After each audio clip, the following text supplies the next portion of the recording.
Hey, this is Marco and I'm going to show you how to get the new feature on Instagram. So you can see this is the new feature. When you want to upload your story, you get it like in this type of format, so you don't have to like scroll anymore. You have everything here.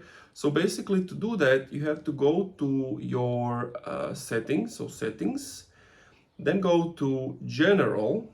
From general, go to iPhone storage, and then you need to find Instagram. From there, you want to click on offload app, and that basically deletes the storage, but you'll keep its documents and data.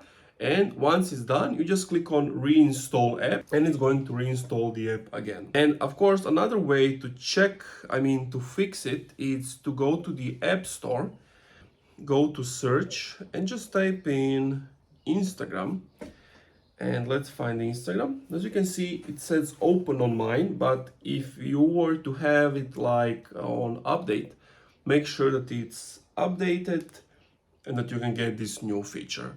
If it's still not working for you, you can always contact customer support from Instagram and they will help you out. That's it.